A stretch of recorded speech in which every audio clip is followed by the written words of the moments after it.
સ્વાધ્યાય 2.19 જેમાં આપણે કીધું છે કે નજીક દેખાતા બે તારાનું અંતર માપવા માટે પરિચ્છેદ 2.3.1ની દ્રષ્ટિ સ્થાનભેદની રીતના સિદ્ધાંતનો ઉપયોગ કરવામાં આવે છે.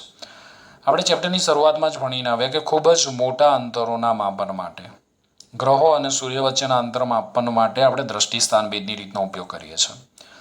સૂર્યની આસપાસ પોતાની ભ્રમણ કક્ષામાં 6 મહિનાના સમય અંતરાલમાં પૃથ્વીના બે સ્થાનોને જોડતી આધારરેખા AB છે. એટલે કે આ આધારરેખા પૃથ્વીની કક્ષાના વ્યાસ 3 × 10⁻11 મીટર જેટલી લગભગ છે. હવે અહીંયા તમને માત્ર આ બધી માહિતી આપીશ જે આપણે યાદ રાખવાની છે. હું તમને સમજાવી દઉં શું કહેવા માંગે છે. જો ધ્યાન આપજો. અહીંયા ધારો કે આ સૂર્ય છે અને સૂર્યની આજુબાજુ પૃથ્વી લંબવૃત્તીય કક્ષામાં આ રીતે પરિભ્રમણ કરે છે. પૃથ્વી એ સૂર્યની આજુબાજુ લંબવૃત્તીય કક્ષામાં પરિભ્રમણ કરે છે. ચલો હાલમાં પૃથ્વી અહીંયા એ બિંદુ પાસે છે. અહીંયા છે એ બિંદુ પાસે પૃથ્વી છે. ઓકે ભાઈ આ ક્યાં આ ફિઝિક્સ ભણવા આવી ગયું કે શું રમતું હટા. ઓકે હાલમાં પૃથ્વી એ બિંદુ પાસે છે. હવે આ પૃથ્વીને સૂર્યની ફરતે પરિભ્રમણ કરીને ફરી પાછા એ બિંદુ પાસે આવવા માટે કેટલો સમય લાગે? 12 મહિના, 1 વર્ષ, 365 દિવસ લાગે. તો આપણને શું કીધું છે કે પોતાની ભ્રમણ કક્ષામાં 6 મહિનાના સમય અંતરાલમાં, તો 6 મહિના પછી પૃથ્વી ક્યાં હશે? અહીંયા હશે સામેના સ્થાને બે બિંદુ પાસે. 6 મહિના પછી અહીંયા અને બીજા 6 મહિના પછી અહીંયા.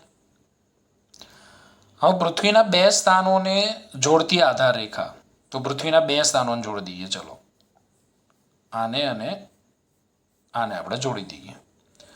પૃથ્વીને બે સ્થાનોને જોડતી આધારરેખા AB છે. એટલે કે આધારરેખા પૃથ્વીની કક્ષાના વ્યાસ, આ જે પૃથ્વીની કક્ષાનો વ્યાસ 6 મહિના પછી આપણને જે પૃથ્વીની કક્ષાનો વ્યાસ મળ્યો ને એ વ્યાસ 3 × 10⁻11 મીટર જેટલી લગભગ છે. તો ભાઈ એટલું જ થાય ને. કેમ એટલું થાય સમજાવું, ધ્યાન આપો. સૂર્ય અને પૃથ્વી વચ્ચેનું અંતર કેટલું હોય ભાઈ? 1 એવું હોય. અહીંયા પણ સૂર્ય અને પૃથ્વી વચ્ચેનું અંતર કેટલું થાય? 1 એવું થાય. તો આ ટોટલ ડિસ્ટન્સ કેટલું થયું? AB 2 એવું થયું. તો અહીંયા AB બરાબર આપણને કેટલા મળ્યા? જો AB બરાબર મળ્યા 2AU. ઓકે અને 1AU એટલે તો ખબર જ છે ને કે નથી ખબર? લખવા પડશે અહીંયા. 1AU એટલે 1.496 × 10⁻11 મીટર થાય. તો અહીંયા હું 2 × 1.496 × 10⁻11 એટલે વ્યાસ એપ્રોક્સિમેટલી મને મળશે 3 × 10⁻11 મીટર. ગણતરી કરીને ચેક કરી લેજો. ચલો અહીંયા સુધી ખબર પડી ગઈ ને કે 6 મહિના પછી પૃથ્વી A પરથી B પર આવે તો પૃથ્વીની ભ્રમણ કક્ષાનો વ્યાસ છે એ પૃથ્વીના ભ્રમણ કક્ષાના વ્યાસ, જેને આપણે આધાર કહી શકીએ, બેસિસ કહી શકીએ, બરાબર છે, એ 3 × 10⁻11 જેટલો હોય. 6 મહિના બાદ પૃથ્વીના ભ્રમણ કક્ષાનો જે વ્યાસ છે એ કેટલો હોય? 3 × 10⁻11 મીટર હોય. યાદ રાખજો, આગલા દાખલાની અંદર આપણે આનો ઉપયોગ કરવાનો છે. ક્લિયર અહીંયા સુધી? હવે જો એક બીજી માહિતી આપી છે. જો કે નજીક રહેલા બે તારા એટલા દૂર છે ભાઈ, બહુ બહુ બહુ દૂર છે કે આટલી લાંબી આધાર રેખા હોવા છતાં નજીક રહેલા તારા, ધારો કે આપણે કોઈ એક તારાને જોઈ રહ્યા છે, એક તારા, વો તારા, બરોબર છે, આ એક સ્ટાર છે, આ નજીક રહેલા તારા, બે તારા એટલા દૂર છે કે આટલી લાંબી આધાર રેખા હોવા છતાં તેઓ 1 સેકન્ડ જેટલા ચાપનો દ્રષ્ટિ સ્થાનભેદ દર્શાવે છે. આ તારાઓ આટલા બધા આ તારાઓ નજીક હોવા છતાં, અહીંયા આપણે કીધું છે કે નજીક રહેલા બે તારાઓ એટલા દૂર છે, એટલે નજીક રહેલા બે તારાઓ એટલા બધા દૂર છે કે આટલી લાંબી 2AU જેટલી આધાર રેખા હોવા છતાં એ 1 સેકન્ડ જેટલા ચાપનો દ્રષ્ટિ સ્થાનભેદ કોણ આંતરે છે. એટલે અહીંથી આ જે કોણ અંતરાય છે એ કોણ 1 AU જેટલો છે. આ એટલા દૂર છે અને આટલી લાંબી આધાર રેખા છતાં 1 સેકન્ડ જેટલો દ્રષ્ટિ સ્થાન ભેદ કોણ આંતરે છે. ઓકે, આ બધી આપણને માહિતી આપી છે. હવે જો આગળ આપણને શું કીધું છે કે ખગોળીય સ્તર પર લંબાઈનો સુવિધાજનક એકમ પાર્સેક છે. આપણે પાર્સેક વિશે ભણીને આવ્યા. પાર્સેક કોઈ પદાર્થનું અંતર સૂચવે છે કે જે પૃથ્વી અને સૂર્ય વચ્ચેના અંતર જેટલી જ આધાર રેખાના બે છેડાઓએ આંતરેલો ખૂણો 1 સેકન્ડ બરાબર હોય છે. પાર્સેક શું સૂચવે છે? તો પાર્સેક એ અંતર સૂચવે છે અને અહીંયા તમને કીધું છે કે એ અંતર કેટલું હોય તો જે પૃથ્વી અને સૂર્ય વચ્ચેના અંતર જેટલી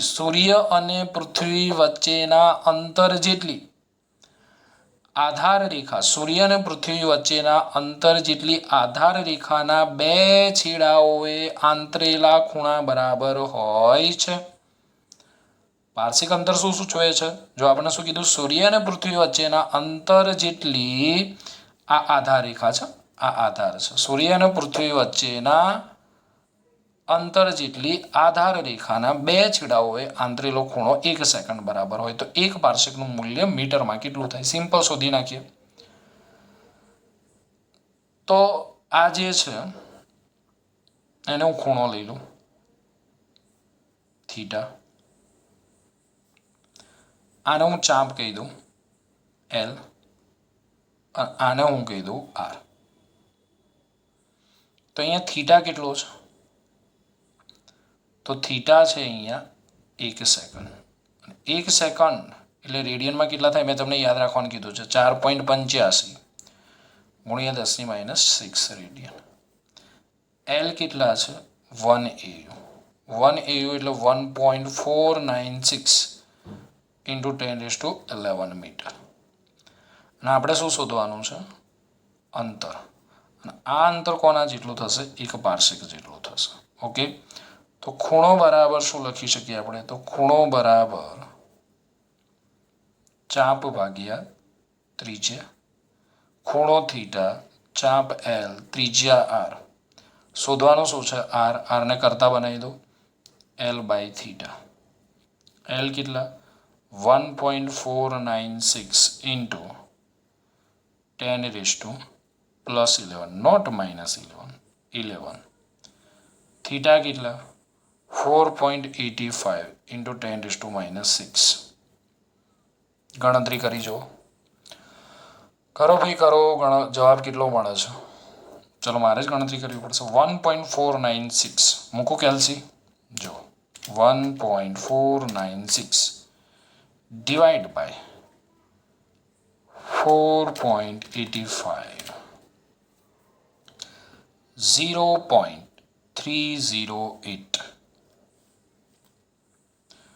0.308 ઇન્ટુ કેટલા? 10⁻17 મીટર. તો આપણે આ જે અંતર છે એ પાર્શિક છે. 1 BC is equal to 3.08 into 10⁻16 metre. કેમ આ અંતરને પાર્શિક કહેવાય? તો આપણે પાર્શિકની વ્યાખ્યા ભણીને આવ્યા, યાદ છે કે 1 AU જેટલી લંબાઈના ચાપ વડે જે અંતરે આંતરાતો કોણ 1 AU જેટલી લંબાઈના ચાપ વડે જે અંતરે આંતરાતો કોણ 1 સેકન્ડ હોય એ અંતરને કહેવાય પાર્શિક. તો અહીંયા જોઈ શકો, 1 AU જેટલી લંબાઈના ચાપ વડે જે અંતરે આંતરાતો કોણ 1 સેકન્ડ હોય તો એ અંતરને શું કહેવાય? પાર્શિક કહેવાય. ઓકે, તો આ દાખલો માત્ર ને માત્ર આગળનો જે આપણે દાખલો ગણવાનો છે એની સમજૂતી માટેનો હતો. અહીંયા તમને પાર્શિકનું મૂલ્ય મીટરમાં શોધવાનું કીધું, જે આપણે અગાઉ શોધેલું જ છે. એટલે આ દાખલો પૂછવાની શક્યતા ઓછી છે. સ્વાધ્યાય 2.20 જેમાં આપણે કીધું છે કે આપણા સૂર્યમંડળમાં નજીકનો તારો 4.29 પ્રકાશ વર્ષ દૂર છે. પાર્શિકમાં અંતર કેટલું હશે? સૂર્યની આસપાસ પોતાની ભ્રમણકક્ષામાં 6 મહિનામાં સમય અંતરાલે પૃથ્વીના 2 સ્થાનો પરથી આ તારા જેનું નામ છે આલ્ફા સેન્ટોરી ને જોવામાં આવે તો કેટલો કોણાંતર છે? એકદમ ઇઝી દાખલો છે. જો સમજશો તો ક્યાંય તકલીફ નહીં પડે. આ દાખલો આપણે આના પહેલાનો જે દાખલો જોયો ને 19માં એના પર આધારિત છે.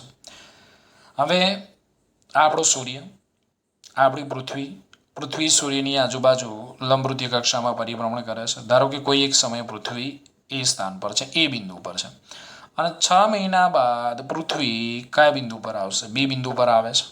ક્લિયર? અહીંયા 19માં દાખલામાં આપણે શું જોયું કે 6 મહિનાના સમય અંતરાલમાં પૃથ્વીના 2 સ્થાનોને જોડતી આધાર રેખા AB 6 મહિનાના સમય અંતરાલમાં પૃથ્વીના 2 સ્થાનોને જોડતી આધાર રેખા AB પૃથ્વીની કક્ષાના વ્યાસ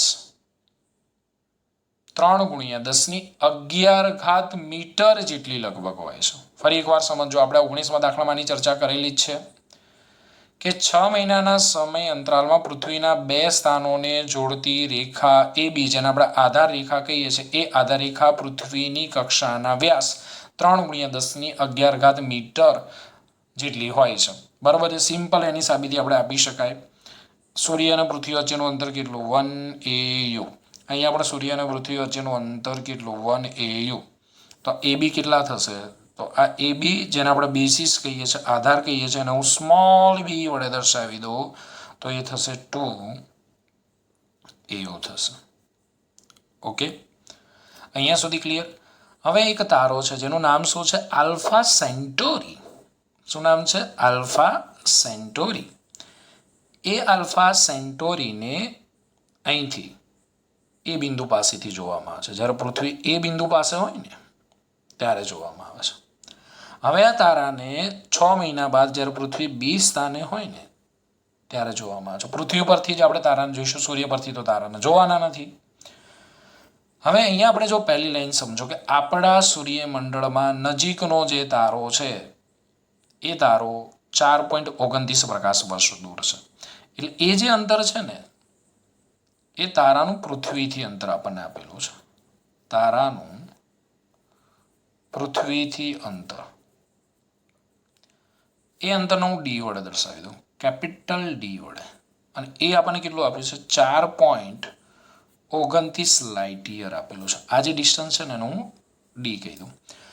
આ ડિસ્ટન્સ આપણને કયા એકમમાં શોધવાનું કીધું છે?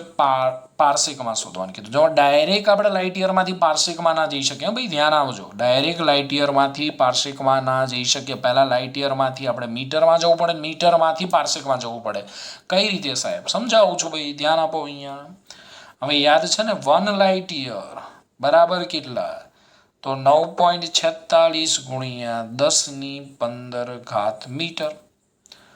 1 પાર્સેક કેટલા? તો 3.08 × 10⁻16 મીટર. તો 1 મીટર બરાબર કેટલા થાય? તો 1 મીટર બરાબર થાય 1/3.08 × 10⁻16 પાર્સેક. ઓકે, જો હવે પહેલાં આપણે લાઇટ યરમાંથી શેમાં જઈએ? લાઇટ યરમાંથી મીટરમાં જઈએ. તો 4.29 ગુણ્યા લાઇટ યરમાંથી મીટરમાં, તો 1 લાઇટ યર બરાબર કેટલા મીટર? 9.46 ગુણ્યા 10⁻15 મીટર.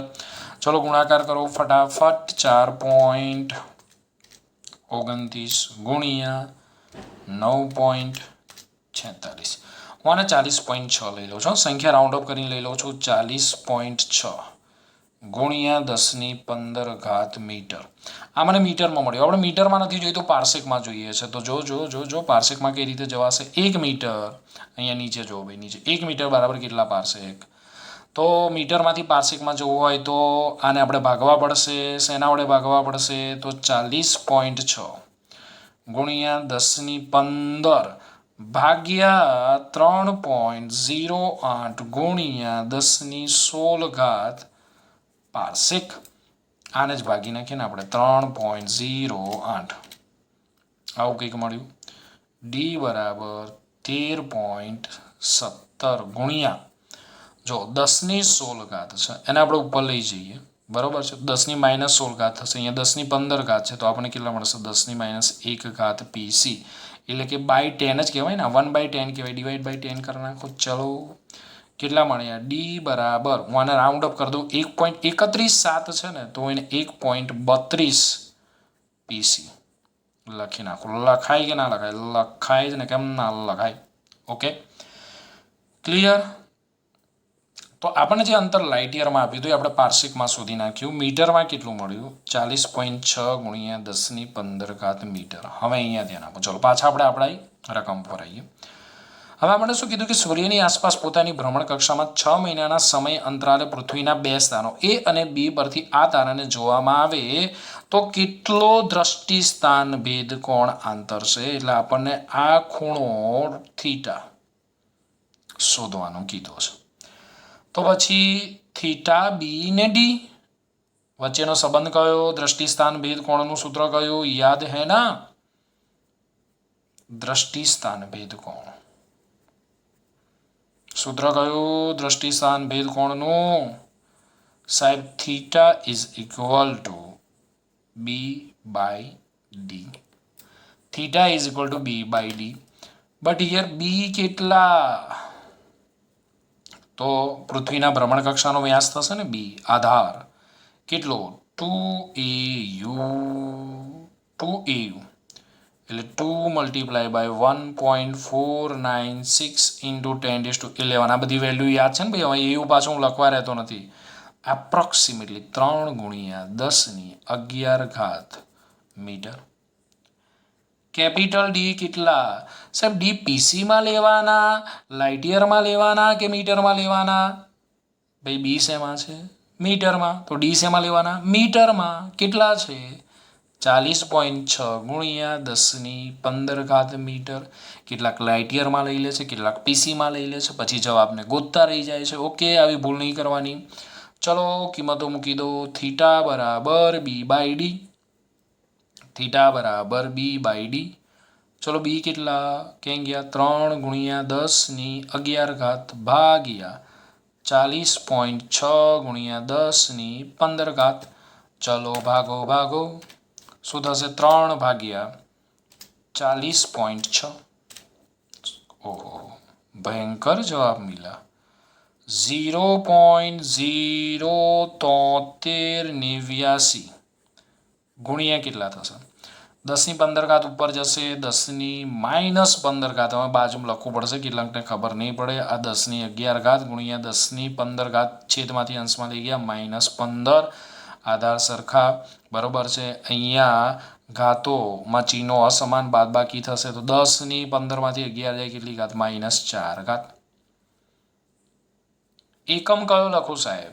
ભાઈ થીટાનો એકમ તો કયો છે? રેડિયન. થીટાનો એકમ થાય રેડિયન. જવાબ મળી ગયો છે, પરંતુ આ જવાબ આપણને સેકન્ડમાં માગેલો છે. આ જવાબ શેમાં માગેલો છે? સેકન્ડમાં માગેલો છે. ભાઈ ધ્યાન રાખજો, જવાબ મળી ગયો છે પણ જવાબ આપણને સેકન્ડમાં શોધવાનું કીધો છે. તો આ સંબંધ તો યાદ રાખવો જ પડશે ને કે 1 સેકન્ડ બરાબર 4.85 ગુણ્યા 10⁻6 રેડિયન થાય. તો 1 રેડિયન બરાબર 1/4.85 ગુણ્યા 10⁻6 સેકન્ડ થાય ને ભાઈ. તો રેડિયનમાંથી સેકન્ડમાં જવું હોય તો આ જે જવાબ મળ્યો એને આપણે 4.85 ગુણ્યા 10⁻6 વડે ભાગવો પડશે ને. તો ભાગો તો 0.07389 મલ્ટીપ્લાય બાય 10⁻4. રેડિયનમાંથી સેકન્ડમાં જવું છે, કેટલા વડે ભાગવા પડશે? તો 4.85 ગુણ્યા 10⁻6 અને ઉપર મળી જશે અહીંયા સેકન્ડ. જો હવે આને ભાગી નાખે, ભાગ્યા 4.85. ઓહો, ડેન્જર જવાબ મળી ગયો. તો થીટા બરાબર 0.0152 લખી નાખીએ. બરાબર, પાછળની બધી સંખ્યાઓ આપણે લખતા નથી, સંખ્યાને આપણે રાઉન્ડ અપ કરી નાખીએ. 0.0152 ગુણ્યા -6 છે, ઉપર જશે +6. હવે અહીંયા સમજાવું કે ચાલશે? -6 છે, ઉપર જશે +6 -4માંથી +6 જશે કેટલી ઘાત આવશે સમજાવવું પડશે ભાઈ સાહેબ સમજાવો ને લો સમજાવી દઈએ 10 ની -4 10 ની -6 ઉપર લઈ ગયા 10 ની +6 6માંથી 4 જાય 10 ની કેટલી ઘાત 2 ઘાત તો ગુણ્યા 10 ની 2 ઘાત અને અહીંયા આ 11 ઘાત નથી આ સેકન્ડ છે ભાઈ આ સેકન્ડની નિશાની છે તો 10 ની 2 ઘાત એટલે ગુણ્યા હું 100 કરી શકું કરી નાખો ને સાહેબ 100 કેટલા મળે છે 1.52 થીટા બરાબર મળ્યા 1.52 સેકન્ડ આ આપણને મળી ગયો જવાબ ઓકે આ તમારો દાખલો સ્ક્રીનશોટ લેવાનો છે લઈ લો